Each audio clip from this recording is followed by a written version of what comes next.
Hello everyone, welcome back to my YouTube channel. My name is Varun और आज हमारा day 2 of complete deep learning series in the next 100 days. ठीक है, तो इसमें हमने फर्स्ट डे में हम क्या क्या देख लिया यार। हमने मोस्टली हमारा जो एक्सेल फाइल जो हमने क्रिएट किया था, जिसमें हमने करिकुलम समझा था कि आगे जाके हम क्या क्या चीज़ें करने वाले हैं। That contains LSTM, GRU and ANN RNN सब चीज़ें, और आगे जाके लास्ट में हम ट्रांसफॉर्मर्स, उसके आर्किटेक्चर, जो भी इंटरव्यू स्पेसिफिक भी होता है और जो आपको बहुत बहुत मजा आएगा in the whole this list in this whole series, जिसमें आपको मैथमेटिक्स भी इन्वॉल्व होगी and lots and lots of things we will do in theory part as well as practical projects part also. तो वो चीज़ें हमने फर्स्ट डे में cover किया था, right. And it was rather kind of just a video of trying to introduce that what all things we are going to do. Now we are starting with what actually we have to learn, right? तो उसमें first topic आता है कि why actually deep learning is become popular, or rather it has become already so much popular, जिसके चलते हमारे जो current systems हैं, that is so much efficient chatbots and all that we are having, that is ChatGPT, Gemini and Claude, जो हमने अभी daily use में, is kind of a Google for us now. That at the time when we were in like 2015 2016 or 2010 also, we were using Google extensively and it was kind of a magic for us कि यार वो सब चीज़ें summarise करके हमारे को उस page में दे देता था, right. Now we have ChatGPT, Claude, everything they are being doing and it's kind of super win whatever things that they are doing, and day by day नए नए enhancements are in that products, right? So what is the basis of them, right? That is deep learning. तो ये particular field के चलते ये सभी LLMs and everything concepts was debugged, okay, and derived rather I would say. तो अभी हम जानते हैं इस वीडियो में यार कि कहानी समझते हैं कि यार 1950 से क्या होना स्टार्ट हुआ, और आगे जाके हम समझेंगे करंट टाइम पे क्या क्या इन्हांसमेंट्स हो रही है और हम कैसे उसको इनेबल करके हम अपने आप को समझ सकते हैं और हम अपना फर्म कर सकते हैं इस पूरे स्टडी पे, ओके।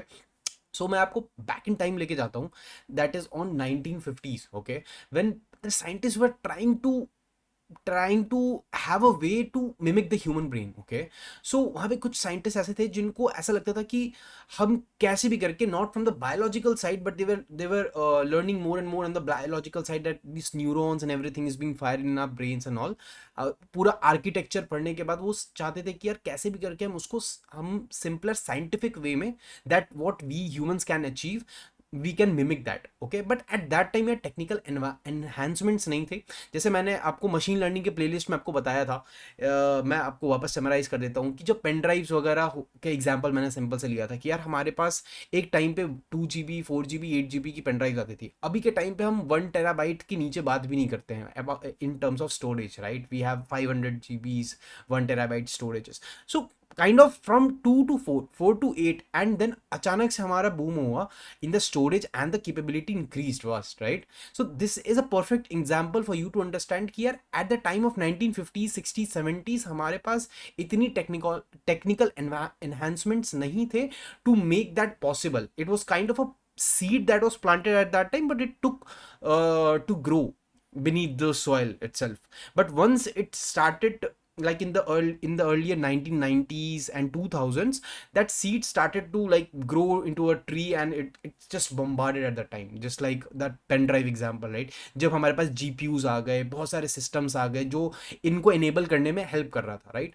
So अभी मैं बैक चलता हूँ वापस से कि 1950s में एक साइंटिस्ट ने सोचा कि यार हम ह्यूमन ब्रेन को कैसे मिमिक कर सकते हैं, and then he started enhancements on it. Then later 1960s 70s में क्या हुआ कि हमारे को धीरे धीरे समझ में आया कि यार हम कर तो सकते हैं पर अभी के लिए पॉसिबल नहीं है, तो हम धीरे धीरे उस चीज के आगे बढ़ रहे थे, right. And then we were waiting for some other technical enhancements to happen, and that actually happened in 1980s and 90s, जब हमारा धीरे धीरे कर करके जो बड़े बड़े GPUs and everything that was accumulated and it was made shorter and more efficient, okay. And then later on in 2000 early 2000s what happened, right? अब मैं आपको स्क्रीन पे लेके चलता हूँ जहाँ पे मैंने आपको ऑलरेडी ये सभी चीज़ें समराइज इसलिए किया ताकि ज़्यादा टाइम हम लिखने में नहीं, टाइम वेस्ट करके हम चीज़ें समझ सके, राइट। तो देखो इसमें क्या हुआ यार कि in the early 2005, right, 2005 और 10, उस टाइम पे जैसे भी मैंने लिया आपको कि इट्स लाइक 2005 to 2010 और 12, हमारे पास ना use of Facebook, YouTube, WhatsApp, amazon, Twitter, these are social media platforms that we were using, that got extensive, right. हम अर्ली 2005 की बात करें तो हम फेसबुक से इंट्रोड्यूस हुए, उसके बाद फिर हम स्टार्ट करेंगे तो यूट्यूब धीरे धीरे ग्रो हुआ, then WhatsApp, and then amazon, and then are this shopping and everything just changed, right? And why it actually changed? Because these all systems became more and more efficient in understanding what we actually need. Okay, so along with this what happened कि यार data बहुत ज़्यादा generate होने लगा, ठीक है? Data इतना ज़्यादा एक्सपोनेंशियल ग्रो हुआ कि the people, the companies right here, the Facebook owners and YouTube owners, they wanted to store these data because यार आप क्या चाहते हो कि आप अपने प्रोडक्ट को बार बार रीयूजेबल बनाना चाहते हो, right? It should be a habit forming product. That's what Instagram nowadays and at that time Facebook was, that you were addicted to this. And how it can be how it can be achieved, जब हम data collect करें and millions of data को collect first of all करें, then उसको pre process करके उसके साथ meaningful insights निकाले कि यार ये बंदा ना ये पोस्ट ज़्यादा देखता है तो हम उस पोस्ट को ज़्यादा रिकमेंड करेंगे उसको, उसके नेक्स्ट रील में वो वाला. और ये आपकी डे टू डे लाइफ में it's very understandable now days कि अगर हम एक रील्स स्वाइप करके देखते हैं उसके बाद फिर hundreds and thousands of reels come up with that kind of a situation only if you are watching any genre, right? Any kind of a reel and you just liked it, तो उस same type के reels आते रहते हैं. तो it kind of a habit forming thing that the companies did. How they did it? Enabled through collecting these huge data first of all and then creating this habit forming things, right? So ये कैसे हुआ यार कि जो भी data आ रहे थे ना, तो अर्ली 2005 से लेकर के 2011-12 तक में हमने ना बिग डेटा का कॉन्सेप्ट निकाला. ओके, सो यहाँ पे आता है बिग डेटा का कॉन्सेप्ट. अगेन मैं रिवाइज कर देता हूँ. 1950s में हमने सीड प्लांट किया. Okay, and that was actually कि how this this brain can be mimicked, okay, in terms of scientific and mathematics. Okay, and then in later 80s and 90s में there were scientists who were working on like CNN, convolutional neural networks, actual neural networks के बारे में सब चीज़ें के चलते enhancements हुई. At the time of 1960s and 70s perceptron जो कि सबसे फर्स्ट सबसे सिंपलेस्ट न्यूरल नेटवर्क है, दैट वाज जो हम नेक्स्ट डे में पढ़ने वाले हैं, what is perceptron, because that is the because first we need to understand what is the seed, right? And then we will go on to plant all the tree and understand all the branches and everything. Okay, तो वो चीज़ हम next day में पढ़ने वाले हैं. पर आप समझ सकते हो ना कि धीरे धीरे एडवांसमेंट हुआ, पर साथ साथ में जो टेक्निकल एडवांसमेंट्स के साथ साथ जो भी hardware requirement everything that got clubbed.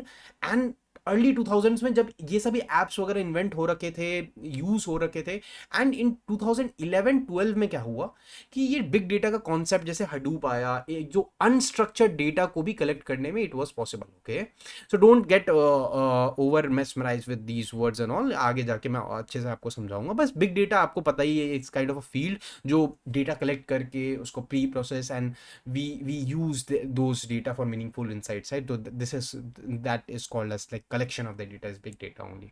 तो 2011 में क्या हुआ यार कि हमारे पास क्लस्टर्स एंड हार्डवेयर एनहांसमेंट्स हुए and that supported this big data that was generated and get the meaningful insights and make that habit forming products. Okay, so 11-12 में क्या हुआ यार, हार्डवेयर रिक्वायरमेंट क्या हुआ, that completely change the game, right? The hardware requirement of the GPUs, जो कि Nvidia, जो आपने अभी पढ़ा होगा कि at the time of LLMs and all huge requirement आई, राइट? ह्यूज रिक्वायरमेंट आई एंड देन जीपीयूज का कॉस्ट धीरे धीरे धीरे डिक्रीज हुआ. एनवीडिया की जीपीयूज आए and that became a market leader and it was used to train the models and everything, right? And this huge amount of data is getting generated and that is called as deep learning. Deep learning का सबसे बड़ा part है of how we are going to store the data and just get the meaningful insight out of it, ठीक है? And the model performs as well accordingly. Okay, अब यार उसका एक बहुत बहुत प्रैक्टिकल एग्जांपल मैं आपको नेटफ्लिक्स के साथ, जैसे मैंने अभी आपको बहुत टन्स ऑफ एग्जांपल्स दिया, right, to make you understand. उसके साथ साथ यार नेटफ्लिक्स एक सबसे प्राइमरी एग्जांपल है when we start learning deep learning. Okay, and even when we learn this machine learning and all, if you can just go on and watch my playlist on machine learning, वहाँ पे भी मैंने Netflix के बारे में ही बताया है टू मेक यू अंडरस्टैंड कि how actual the machine learning and the core deep learning concept actually is. Okay, तो देखो मशीन लर्निंग और यार deep learning, rather we are learning deep learning right now, तो मैं आपको बता सकता हूँ कि रिकमेंडेशन सिस्टम जो है ना वो नेटफ्लिक्स का it's quite amazing, right? Because there are people who can binge watch all the series from day and night, right? They are watching the K dramas and everything, the girls are watching K dramas then and there, and how it's actually possible.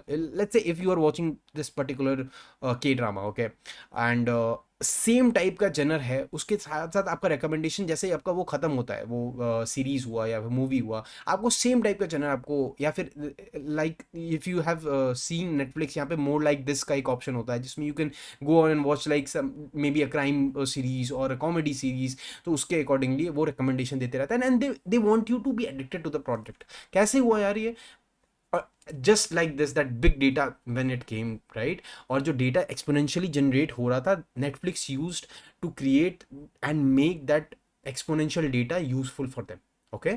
And it was made possible through GPU costing going down and Nvidia doing a great work, and then we were able to train the models, okay? So this is the whole ecosystem of you to understand ki why deep learning is getting popular day by day now also, and why this was kind of a seed that now has grown to a tree, and then we are getting multiple branches like Claude, GPT, Gemini, and different other RAG and vectorless databases concepts and all, right? तो ये सभी चीज़ें समझने के लिए हमने ये सभी चीज़ें देखा, एंड नाउ प्रैक्टिकली देखो तो यार डीप लर्निंग हमारा कहाँ कहाँ यूज़ होता है, इन विच domains?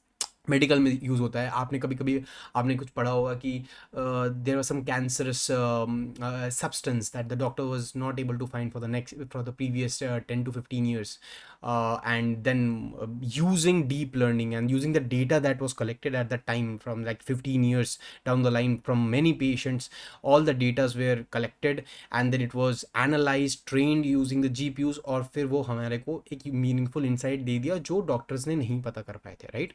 So these are how this is being used in medical science, and now in this e-commerce website like Amazon और Flipkart आपको recommendation systems इतना enhance कर रखा है कि आप आराम से जाके वहाँ पे आप चीज़ें ले सकते हो, right? Same goes for retail marketing and what not, right? So आप देख सकते हो कि ट्रेडिशनल जो मार्केट का जो एल्गोरिदम था, राइट, अब जाके जब डीप लर्निंग आया तो that this was kind of a huge development in our AI field, because see, machine learning, right, and deep learning, both are subsets of what? Both are subsets of AI, right? Artificial intelligence का ही ये दोनों subsets हैं, right? तो उन दोनों का ही जो जो पाथ आप देख सकते हो, तो deep learning is under this, is also subset of machine learning, and this is how enhancement this deep learning algorithms are making and in terms of performance, right? In terms of performance, अभी देख सकते हो यार कि अब हमें use कैसे करते हैं भैया? तो यूज करने के लिए यार हम फ्रेमवर्क्स जो होता है ओपन सोर्स, तो बहुत इंपॉर्टेंट फ्रेमवर्क्स जो कि आगे जाके हम जो प्रोजेक्ट्स बनाने वाले हैं, that is TensorFlow, that was developed by Google and also used by Google brain and all, and second is PyTorch, ठीक है? तो ये दोनों हम सबसे ज़्यादा इंपॉर्टेंस रखना है इस पूरे सीरीज में। There are Keras also and different frameworks also, but I will be focusing mostly on these two and create the projects. अभी हम मोस्टली यार, I think next 20 or 30 days we are going to have some many theories and many mathematics and all, and you don't have to be scared of the mathematics and all। आपको जहाँ सा भी थोड़ा भी extra लगेगा maths and all, you can just not go that much deep into that। if you are from maths background you can just surely enjoy the lectures and all। if you have anything that is getting too hard for you and all, you can just comment down below or reach out to me in Instagram and all, I will surely help it out, okay? So देखो, मोर in research, अभी more research LLMs में को और effective बनाने में, जैसे अभी आप देख सकते हो कि GPT के नए नए और क्लॉड के नए नए वर्जन्स आ रहे हैं, तो मेक देम मोर इन्हांसमेंट्स, तो more research in this particular deep learning field is going on, ठीक है? सो अभी आज के दिन हम इतना पूरा theory, it's kind of a story that I told you, right, about how this whole ecosystem of deep learning has evolve, right? अब जाके हम क्या करने वाले हैं यार कि अब नेक्स्ट डे में हम सबसे जो प्लांट किया था ना हमने seed, that is what always I am referring to that, okay? That 1950s का जो फर्स्ट सीड प्लांट किया था, उसका जो सबसे पहला सीड था ना, दैट क्रिएटेड दैट perceptron, देखें न्यूरल नेटवर्क्स। तो deep learning is nothing but neural networks only, collection of neural networks and how it's working. तो हम सब चीज़ें उसका mathematics and everything we will going to study, but उसका जो सबसे फर्स्ट पॉइंट है ना, दैट इज परसेप्ट्रॉन, ठीक है? अब मैं उस नेक्स्ट वीडियो में आपको, जैसे नेक्स्ट डे में, दैट इज Day 3, आपको परसेप्ट्रॉन का एकदम बेसिक से स्टार्ट करूँगा, ठीक है? So thanks a lot for watching this video guys, and see you soon for Day 3, okay? And please keep revising all the days that is going forward after this, okay? Thank you, bye bye.